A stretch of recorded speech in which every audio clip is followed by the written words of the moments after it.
Welcome back, Hive Mind. This is Shalazar with Hive Mind Gaming, coming at you with another Raid Shadow Legends video.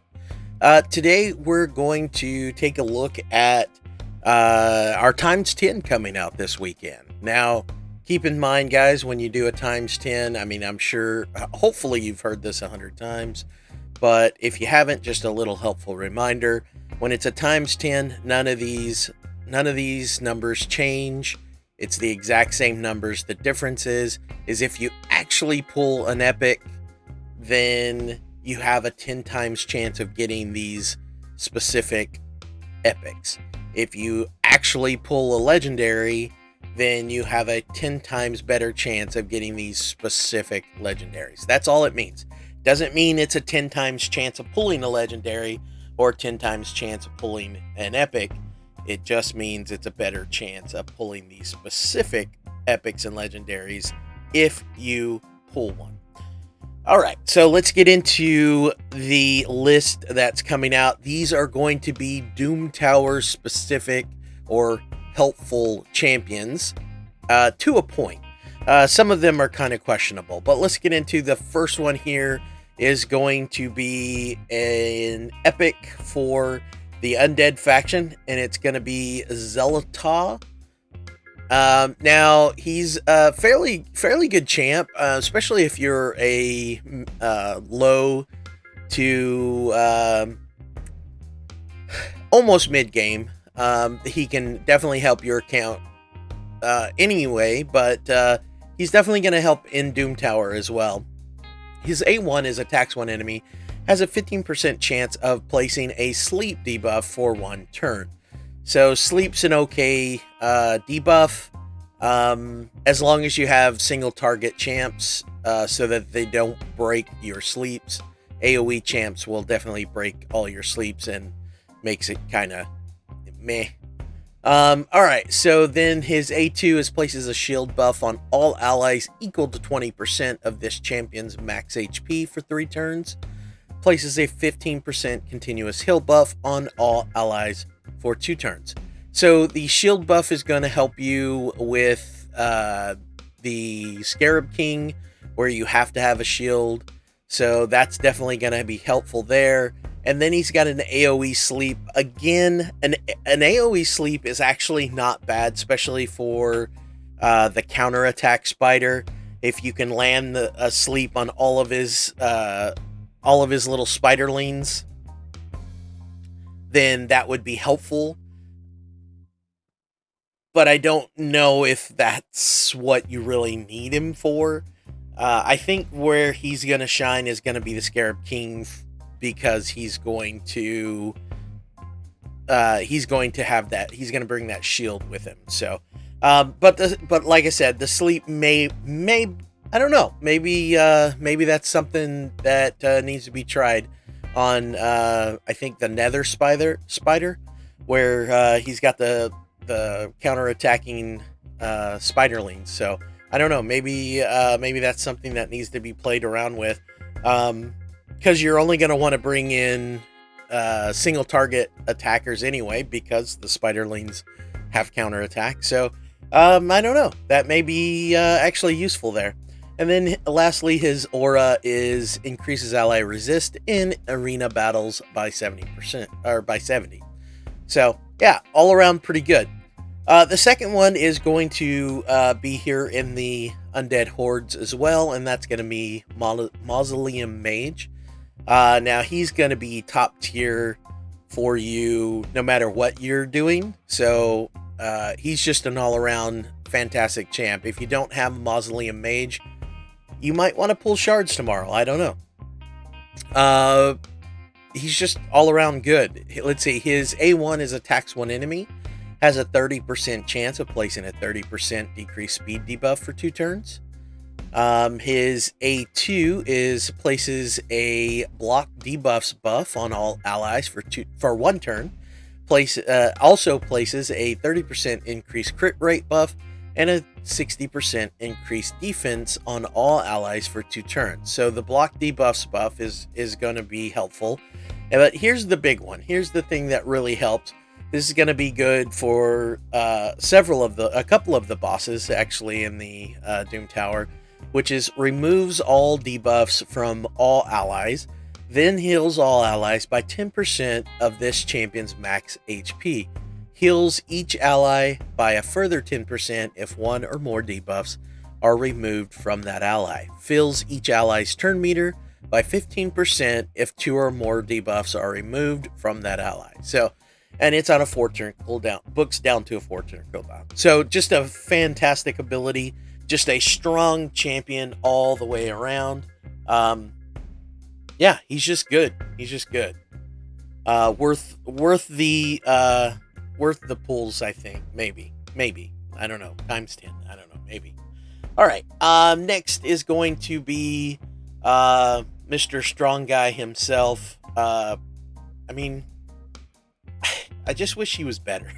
I mean, he just got a buff, and he still isn't as good as he looks like he should be. So, anyway, let's see. So, his kit is attacks one enemy, has a 30% chance of placing a 30% decreased defense debuff for 2 turns. So, that's the small decreased defense. He does hit based off of HP now, so that's better than what it used to be. Let's see. His A2 is attacks one enemy, has a 75% chance of placing HP burn debuff for 4 turns. So that's going to be really good against the Frost Spider in the Doom Tower. And then this one's going to be okay against the Scarab King, which is attacks one enemy, decreases the target's max HP by 30% of the damage inflicted. Damage increases by 50% if the target is under HP burn debuff. And again, based off of HP. Yeah, so, I mean, yeah, I think, I mean, that's definitely he's definitely gonna be helpful. The problem is he's negative affinity for the Scarab King. So I'm not sure how well that's going to help. I don't know. And then lastly, of course, his aura is ally HP in faction crypts by 29%, which doesn't help you in Doom Tower at all. All right, next is going to be in the Dark Elves, and that's going to be Crimson Helm. So again, it's going to be negative affinity for based off what she's going to be good for. Her A1 is attacks one enemy, has a 30% chance of placing a 50% decrease attack debuff, which is not bad, based off of attack and defense. And then her A2 is attacks 4 times at random. Each hit has a 75% chance of placing a provoke debuff for 1 turn, which is good against the Magma Dragon, but is negative affinity from the Magma Dragon. So I'm not sure. I'm not sure. Places a block damage buff on this champion for 1 turn. And then her A3 is places a revive on death buff and a 60% increased defense buff on all allies for 2 turns. And then lastly, her aura is increases ally HP in dungeons by 33%. So yeah, I'm not sure why she's in this rotation. With the fact that she is negative affinity, there are much better provokers that could have been put in her stead. I don't know. So, I mean, let me know in the comments what you guys think about that one. Lastly, we have Doom Priest. So Doom Priest is she's just fantastic. Her A1 is attacks one enemy. If the hit is critical, places a 15% increased crit rate buff on a random ally for 2 turns. Her A2 places a 50% increased attack buff on all allies for 2 turns. But her passive is what makes her so stellar.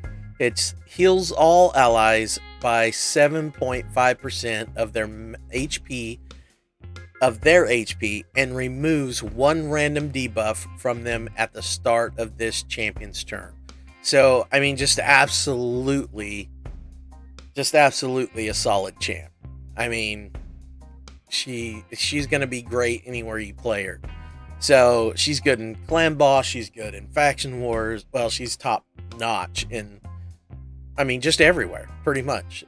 Increases force, ally speed in all battles by 15%. So don't get confused here. It only works. This only adds to force-based champs. So, yeah. So keep that in mind. So that's it for the epics. It doesn't seem to have any void epics in that rotation. As for the legendaries, we've got the Black Knight, who his A1 is attacks one enemy, has a 75% chance of placing a provoke debuff for one turn. So again, good for the Magma Dragon, and his damage is based on HP. His A2 places a 15% continuous heal buff and a 60% increased defense buff on all allies for 2 turns, which is always good. And then his A3 is attacks all enemies. Damage increases according to the amount of HP this champion has lost. And the fact that it's based on attack. And then his passive, which is not bad, is attacks and places an unkillable buff on this champion for 1 turn if incoming damage exceeds 15% of his max HP in 1 attack. So, not bad at all when it comes to the Doom Tower. Next is a top-notch champion who is just an MVP when it comes to Spider. And now they fixed his AI so he can actually be used in Clan Boss and will actually use his HP burn. Yes, HP burn ticks for more than poison. So before you get all high and mighty and think that, oh, why are we going to put HP on the Clan Boss? Because it ticks for more damage. So just keep that in mind. But his A1 is attacks one enemy, heals this champion by 25% of the damage inflicted, heals this champion by 50% of the damage inflicted instead if the target is under HP burn. His A2 is attacks all enemies, has a 75% chance of placing an HP burn debuff on all enemies for 3 turns. So of course, great for the frost spider. So because you need HP burn to actually kill him. And then his A3 is an ally protect, a 50% ally protect, and then places a 60% increased defense buff on all allies for 2 turns.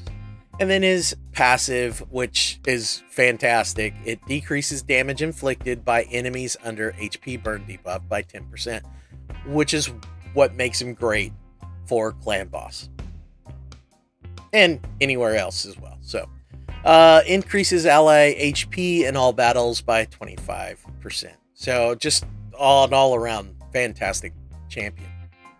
All right. And then our third one is going to be, had a clanmate pull this champ not too long ago, and he was like extremely disappointed, like throwing himself off the tallest bridge, disappointed. But Tila Gorman. So yeah, she's not that great, but she's actually not that bad for Doom Tower. So her A1 is attacks one enemy, steals one random buff from the target. So I wonder if you could steal the buffs that the Scarab King steals from you. The damage is based off of her HP. Her A2 is attacks one enemy, places a HP burn debuff for 2 turns, places a 15% continuous heal buff on all allies for 2 turns if this attack is critical based on HP. So you definitely need HP burn for the Frost Spider, so that's where she's gonna be good for that.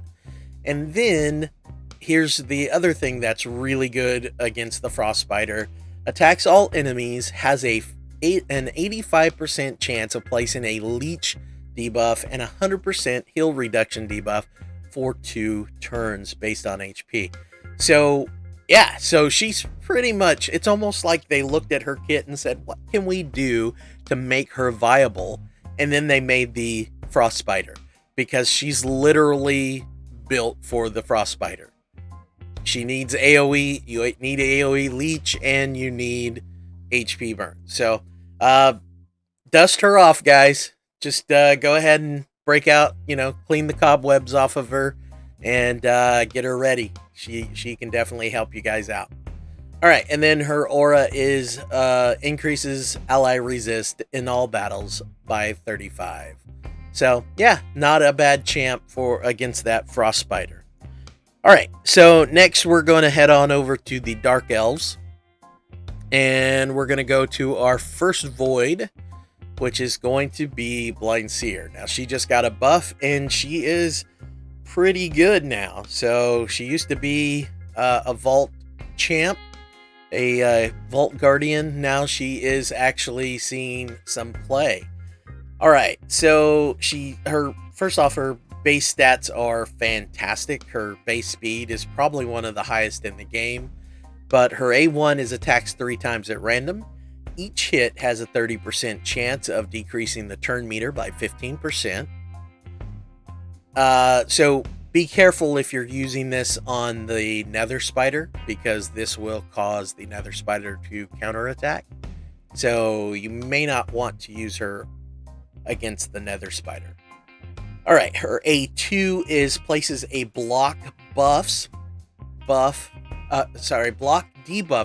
on all allies for 2 turns, then places a shield buff on all allies for equal to, I love their English, 4 equal to 30% of this champion's max HP for 2 turns. So where the shield is going to be helpful is going to be against the Scarab King. So she's going to be pretty good against the Scarab King, because she's going to help out with that. She's going to be able to place those shields. Plus the block debuffs is going to be helpful in a couple of the others. So I don't know. Yeah, plus she's just good. She's absolutely good. She can also revive. So if someone gets into trouble and drops, takes a little dirt nap, then she can bring them right back up. And then lastly is her aura, which is revive ally, increase ally defense in all battles by 34%. So solid champ. And then lastly, we go back over to the demon spawn for our final one, and it's going to be Anithwi Blood Twin, who is, I mean, he can do some work. I mean, he's no Trunda, but I mean, let's face it, there's only one Trunda. So his A1 is attacks 1 enemy, decreases the target's max HP by 30% of the damage inflicted. So on his A1, he's going to be able to drop max HP. So that's going to be good against the Scarab King, because you need that to do any kind of damage to him. His A2 is attacks 1 enemy 3 times. Damage increases equal to the percentage of HP the target has lost. So he does more damage the more damage that is done to the bad guy. So again, that's going to help with the Scarab King. And then his A3 is attacks all enemies, has a 80% chance of placing a leech debuff for 2 turns. This is going to help against the Frost Spider, because the AoE leech is definitely going to help, because you have to have the leeches on the spiderlings. And then his passive heals this champion by 30% of their max HP each time they kill an enemy. Enemies killed by this champion cannot be revived. So I don't believe that matters when it comes to like the ether spider or whatever he is, the nether spider. The nether spider, I believe, still just summons them. It's not the same spider, so block revive doesn't matter. And I don't believe the frost spider actually summons any spiders. Oh yeah, when he's when he actually revives himself, he brings his spiderlings back. So I don't know. I don't know if the block revive would help on that or not. That's something we'll have to take a look at. And then lastly, his aura is increases ally attack in all battles by 33%. So that's it, guys. If you guys decide to pull shards, which I do not necessarily advocate pulling shards on a ×10, and the reason I don't is because I mean it's no different than pulling it when it's not a ×10. It's zero difference when it comes to if you're going to get an epic or a legendary. It's same chances. The only difference is if you do pull a epic or a legendary, then you have a 10 times better chance to get one of those that we just went over. So if you do decide to do it, good luck. I hope you get the champs that you're looking for. And I mean, that's pretty much it. So if you did like what you've seen and you want to see more, hit the like button and join the Hive by hitting the subscribe button. And we'll see you next time. Bye-bye.